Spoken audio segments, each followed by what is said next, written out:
what's up, my lits? Today I am here to talk about Season 3 again, and I want to discuss my theories, hopes, ideas for plot lines and big plot lines of the season.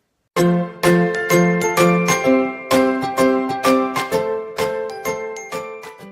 if I'm not as enthusiastic during this episode, I want to apologize because I just wrapped a show and I'm like really tired. But, you know, I'm doing my best here, and I wanted to get this up for you guys tomorrow.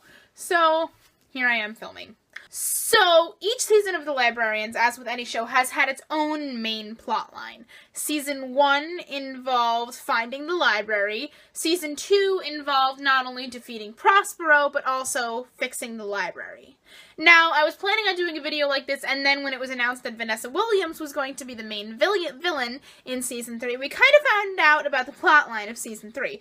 That at least part of the plotline, and again, Season 2 had more than one plotline, so there could be more. At least part of the plotline is going to include the Department of Statistical Anomalies, and this is a department that's trying to apprehend the librarians and all the artifacts in the library and get control of them because they're magical and they're a statistical anomaly, I guess. And I'm thinking, wow, you know what? Someone trying to arrest them is exactly what we need when we've got Ezekiel on the team. But whatever, man. I mean, that's going to be really interesting, I think. But I still have some ideas of what they could do for the other main plotline in Season 3, because, as always, I really want something to involve literature, and something should involve literature, as it is the librarians, and we always have some literature-based thing, and I loved that in Season 2 with the fictional characters, and I don't want to lose that. So aside from the DSA, the Department of Statistical Anomalies, here are my ideas for some other things that they could do with their plotline. First and foremost, and this is my favorite idea that I really, really want to see, is Greek mythology, or Norse mythology, or Roman mythology. Any kind of mythology. Greek is my favorite, but, I mean, they could just run with it. They could just roll with it any way they want. Mythology would just be so cool. I want to see it. And this little theory, this little idea is supported by a picture that went up on Twitter the other day from the writer's room of, like, we saw this silhouette of, like, what looked like a bunch of mythological creatures standing in front of some kind of field. Just silhouettes of them. I saw that on Wednesday, and one of them looked like a minotaur, something holding an axe. They looked very mythological-like. So, I think that could, like, roll with it. Like, they could do so much with Greek mythology, just like we had, because we've had Arthurian legend, and Shakespearean legend, and just Shakespearean stories, Arthurian legend, all kinds of stuff, and all kinds of parallels with, like, the legend of King Arthur. What kind of parallels could we also create a parallel where each one of them represents a character in some sort of Greek myth? Now, the only thing with Greek mythology, as long as Zeus and Hera don't get involved, we're okay, because they could just those two just screw everything up. Those two just need to stay out of the picture. No, and you too, because Zeus just, you know, just sleeps with everybody, and Hera is just, like, then screwing everything up, and, just, you know what, I could deal with Zeus just as long as Hera's not there, but Zeus is gonna create problems too, but just keep them out, and we can have a grand old time with Greek mythology. My next idea comes from when I was rewatching episode 5 of Season 2 when I was packing for vacation a couple of weeks ago, and that is finding the missing librarians. Now, when the show first started, we had this whole thing of some librarians, the top-ranked candidates for the librarian that were at the same time as Flynn, had either been killed or were just missing, except for Ezekiel, Cassandra, and Jake, because they didn't come in for interviews, but they got to them beforehand. They were going to be killed. These other librarians are missing, and in episode 5 of Season 2, Flynn says to Ray, at the time, do you know what happened to the 10 missing librarians? Even though he shouldn't have said that, because he knew Ray didn't remember anything at that point.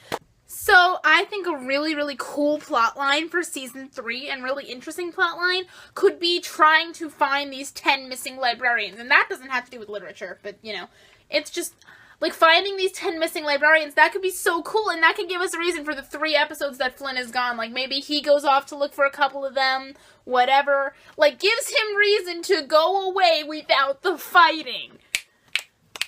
I like it, because we're done with the fighting, right? We don't need any more big blowouts, just kissing for all eternity. Okay, cool. That's cool with me.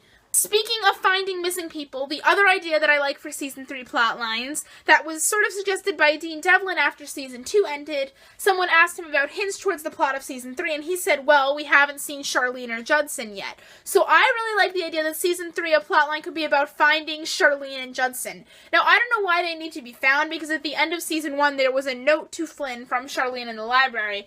So clearly, like, Charlene is there, and Judson is still dead. But I don't know, it could still be cool to see them get involved again. I miss Charlene, and I miss Judson, and I know Judson is probably not coming back because of... But Charlene, I miss her! Like, all the sass! Could you just imagine her combined with Jenkins? We would explode with sarcasm here. Oh my god, so finding them if they are missing, finding Charlene if she is missing, could be a very interesting plotline. Another thing that could be really, really cool for a Season 3 plotline could be, like, sort of like an unconventional villain. Now, think about something like stories that are really, really classic literature that you would want to get involved with the librarians, but also that you wouldn't think of if you're thinking an adventure series. So let's say you do, like, Jane Austen, the Bronte sisters, Little Women, so we could do, like, some Pride and Prejudice, some Jane Eyre, some Little Women.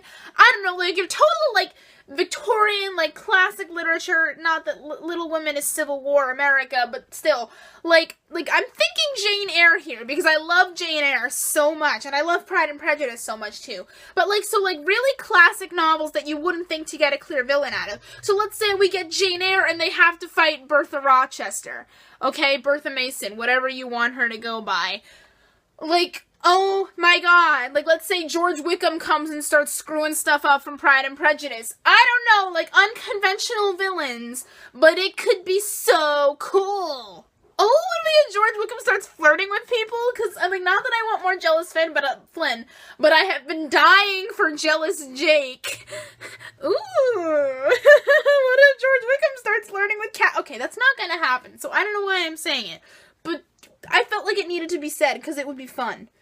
Another thing that happened while I was in Disney, I was thinking about, like, plot lines for Season 3, because I was doing my vlog, and I was standing watching the parade, and the Peter Pan float came by, and I'm like, huh, what if they do Peter Pan for Season 3? Because I was involved in, like, a Peter Pan-based show, the one that I just wrapped, and I was like, wow, yeah, that could be so cool, like Peter Pan, and then they could fight Captain Hook!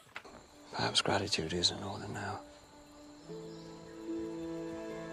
Yeah, that's what the thank you is for. Is that all your father's life is worth to you?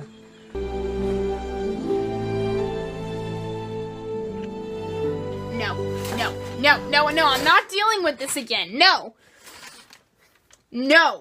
Yeah, so I kind of remembered what Peter Pan and Captain Hook did to my last favorite show, and I'm like, no, so I don't want Peter Pan to get involved. Not that I don't trust the librarians' writers, but that's just too sensitive, man.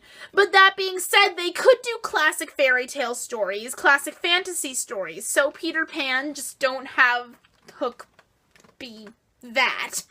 Or, you know, like Alice in Wonderland. We got a little Alice Through the Looking Glass in Season 2, in Episode 2. Like, we could do cool stuff like that. So, like, fantasy fairy tale stories, your classics there. Jungle Book, Alice in Wonderland, Treasure Planet. You know what I'm talking about. Like, Disney movie stuff, except it's not princesses. Not that princesses wouldn't be cool, too.